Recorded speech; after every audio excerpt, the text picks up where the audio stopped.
ಎಲ್ಲರಿಗೂ ನಮಸ್ಕಾರ ಸ್ನೇಹಿತರೆ. 2026 ಏಪ್ರಿಲ್ 2ರಂದು ದವನದ ಹುಣ್ಣಿಮೆ ಬಂದಿದೆ.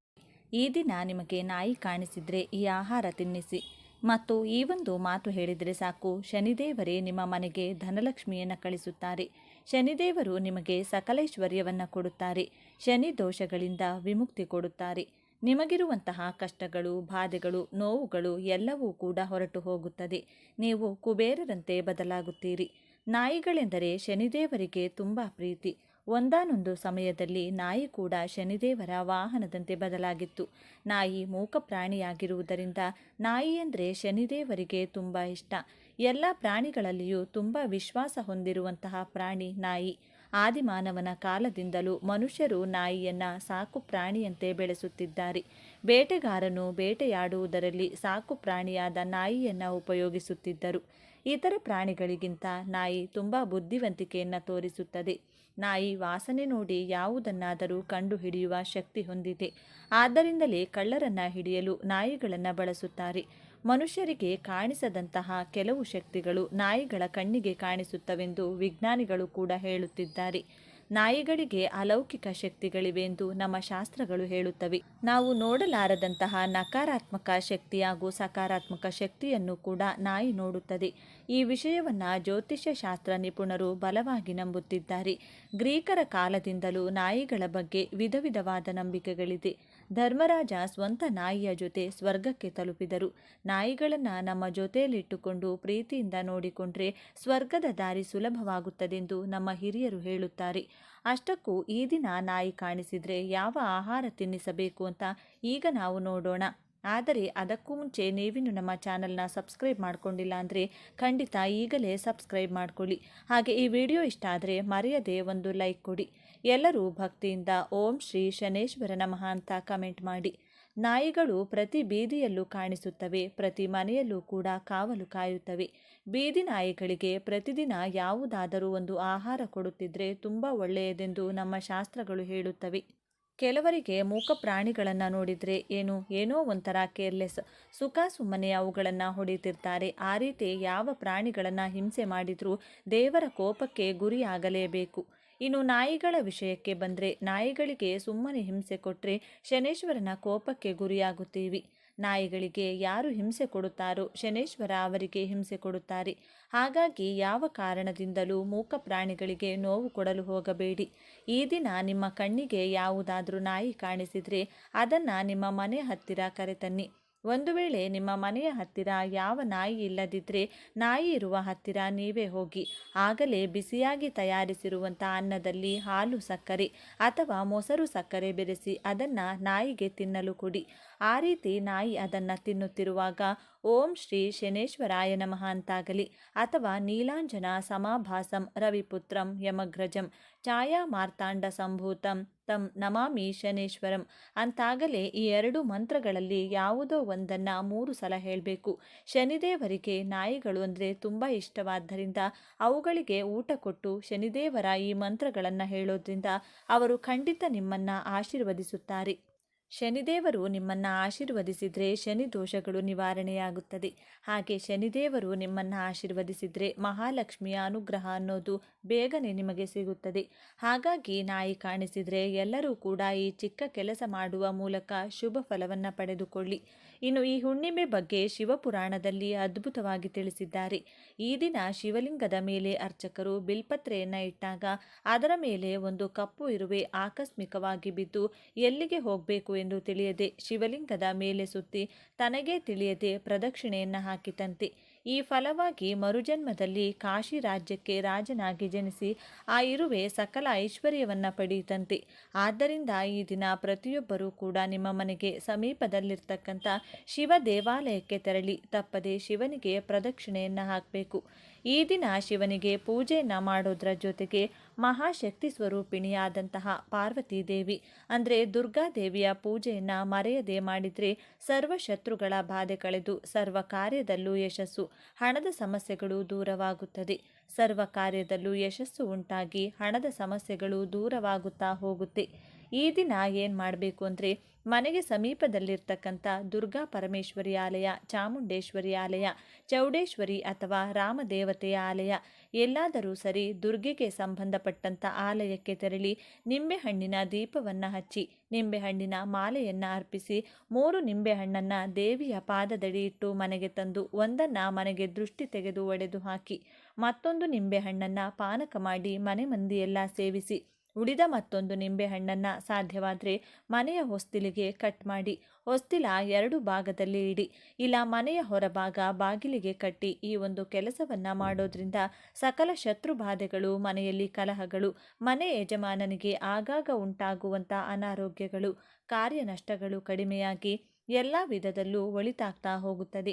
ಹಾಗೆಯೇ ಗ್ರಾಮ ದೇವತೆಗೆ ದುರ್ಗಾ ಮಾತೆಗೆ ಮೊಸರನ್ನವನ್ನು ನೈವೇದ್ಯವಾಗಿ ಮಾಡಿಸಿ 4 ಜನರಿಗೆ ಹಂಚಿ. ಇದರಿಂದ ಮನಃಶಾಂತಿಯಾಗೂ ಮನೆಯ ಸದಸ್ಯರ ಆರೋಗ್ಯ ವೃದ್ಧಿಯಾಗ್ತಾ ಹೋಗುತ್ತೆ.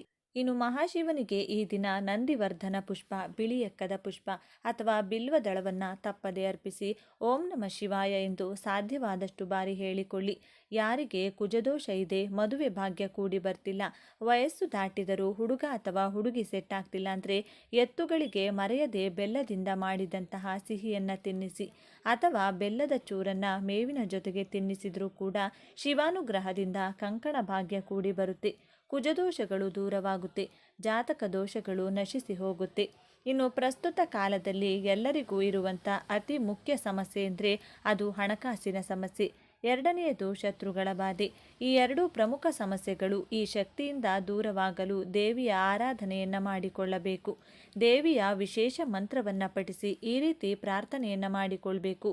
ಓಂ ಹ್ರೀಂ ಅಷ್ಟಮಹಾಲಕ್ಷ್ಮೀ ನಮಃ ಎಂದು ಸಾಧ್ಯವಾದಷ್ಟು ಬಾರಿ ಹೇಳಿಕೊಂಡು ಹಣದ ಸಂಕಷ್ಟ ಕಳೆಯಲು ಮುಖ್ಯವಾಗಿ ಬೇಕಾಗಿರುವುದು ನೆಮ್ಮದಿ ಹಾಗೂ ಯಶಸ್ಸು.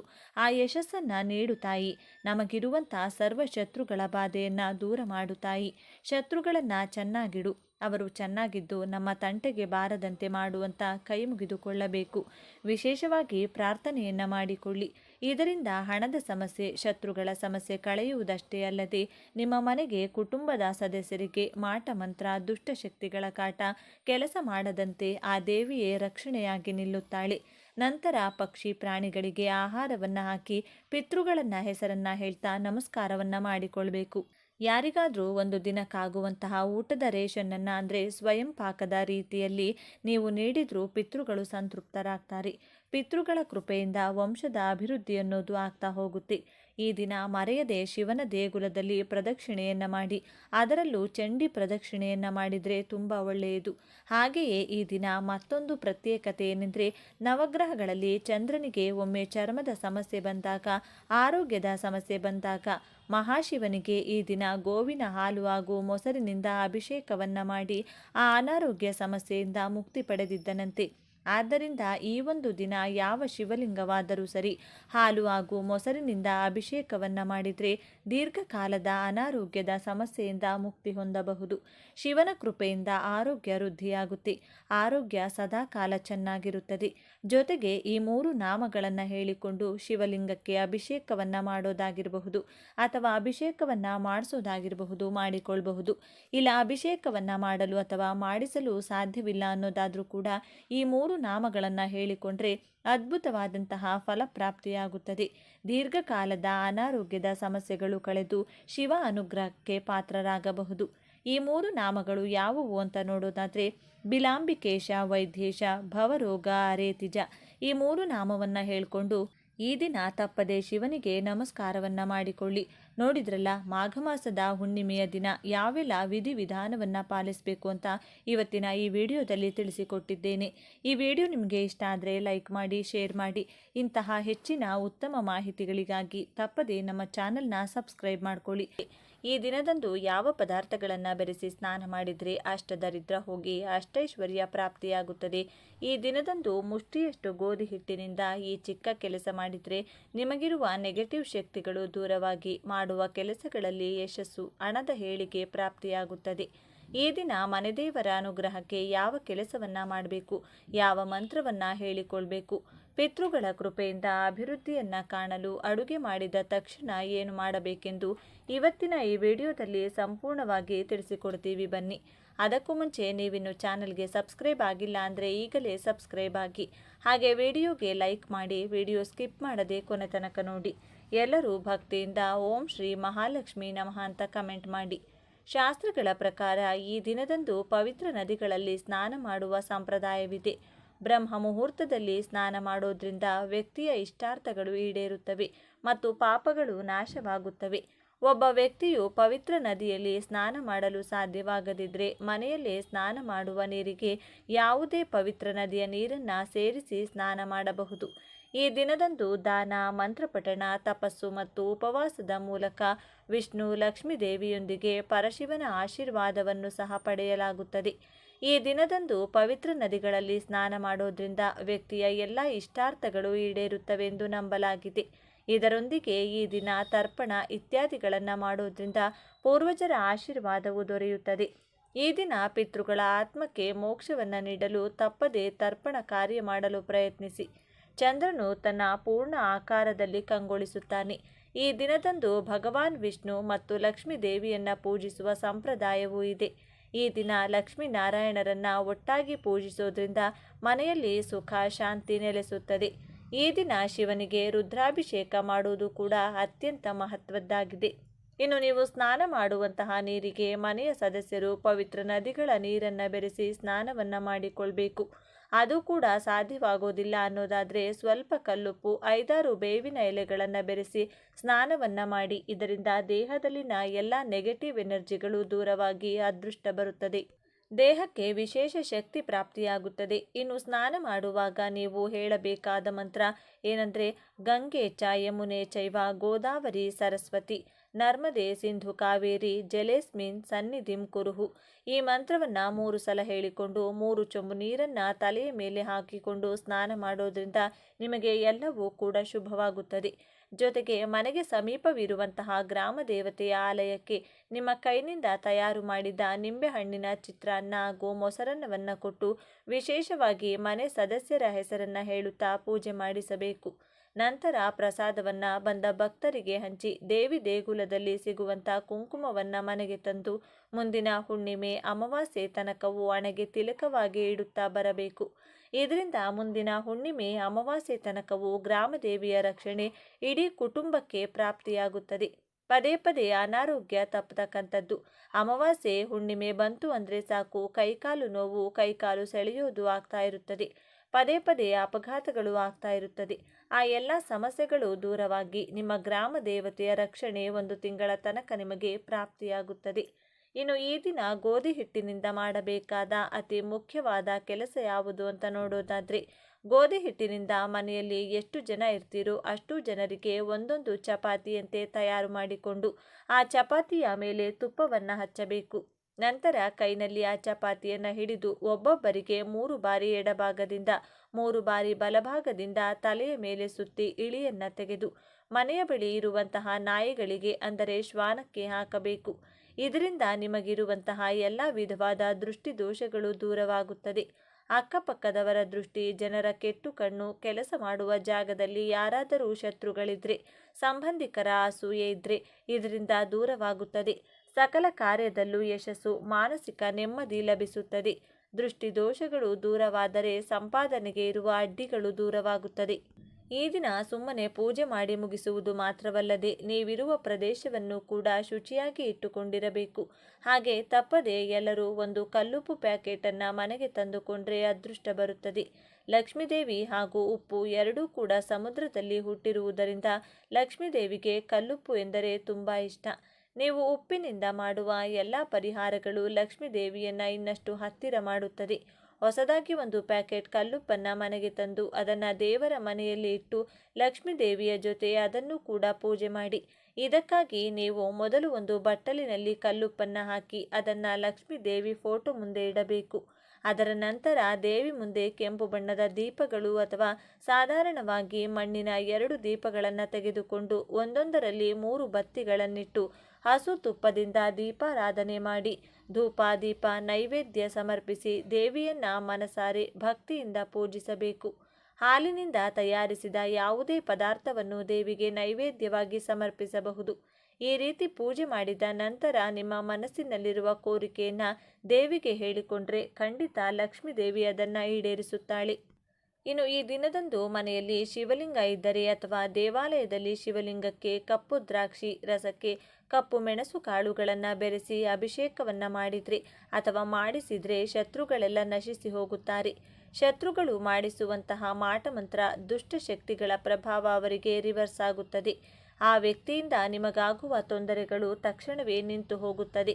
ಈ ಎಲ್ಲ ಪರಿಹಾರಗಳನ್ನು ನೀವು ಪಾಲಿಸಲೇಬೇಕು. ಈ ದಿನ ಸಾಧ್ಯವಾದರೆ ಶಿವನ ದೇಗುಲಕ್ಕೆ ಹೋಗಿ ಶಿವನ ದರ್ಶನವನ್ನು ಮಾಡಿ. ಇನ್ನೂ ಸಾಧ್ಯವಾಗುತ್ತದೆ ಅಂದರೆ ಶ್ರೀ ಕಾಲಭೈರವನ ದರ್ಶನ ಮಾಡಿ. ಈ ದಿನದಂದು ಪುಸ್ತಕಗಳ ದಾನ, ಧಾನ್ಯಗಳ ದಾನ, ವಸ್ತ್ರದಾನವನ್ನು ಮಾಡಿದರೆ ಸಕಲ ಪಾಪಗಳು ನಶಿಸಿ ಪುಣ್ಯ ಫಲ ಪ್ರಾಪ್ತಿಯಾಗುತ್ತದೆ. ಈ ದಿನ ಬೆಳಿಗ್ಗೆ ಎದ್ದು ಸ್ನಾನ ಮಾಡಿದ ನಂತರ ಸೂರ್ಯ ದೇವರಿಗೆ ಆರ್ಘ್ಯ ನೀಡಿ ನಮಸ್ಕಾರ ಮಾಡಿಕೊಳ್ಳಿ. ಸೂರ್ಯನ ಅನುಗ್ರಹದಿಂದ ಗ್ರಹದೋಷಗಳು ದೂರವಾಗಿ ಆರೋಗ್ಯಕರ ವೃದ್ಧಿಯಾಗುತ್ತದೆ. ಇನ್ನು ಕೊನೆಯದಾಗಿ ಈ ಒಂದು ವಿಶೇಷ ಮಂತ್ರವನ್ನು ಈ ದಿನ 21 ಬಾರಿ ಹೇಳಿಕೊಂಡ್ರೆ, ಶತ್ರುಗಳ ಹೆಸರನ್ನು ಹೇಳಿದರೆ ಶತ್ರುಗಳಿಂದ ಆಗುವಂಥ ಎಲ್ಲ ಸಮಸ್ಯೆಗಳು ಶೀಘ್ರವಾಗಿ ದೂರವಾಗುತ್ತದೆ.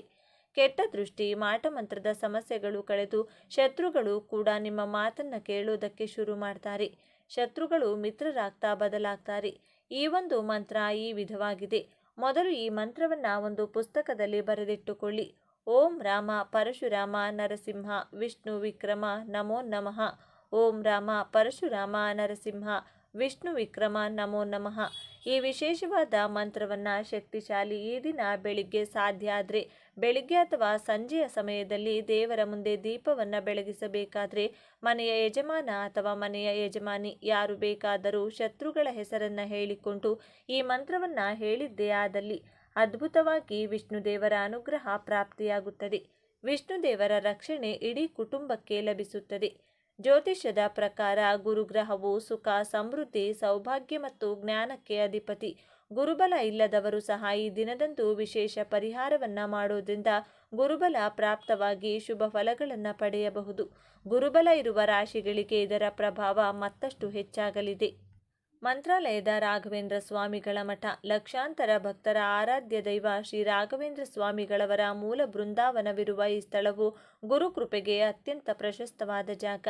ಇಲ್ಲಿ ತೀರ್ಥ ಸ್ನಾನ ಮಾಡಿ ದರ್ಶನ ಪಡೆದು ಪ್ರಸಾದ ಭೋಜನ ಮಾಡಿದರೆ ಗುರುಗಳ ವಿಶೇಷ ಆಶೀರ್ವಾದ ಲಭಿಸುತ್ತದೆ.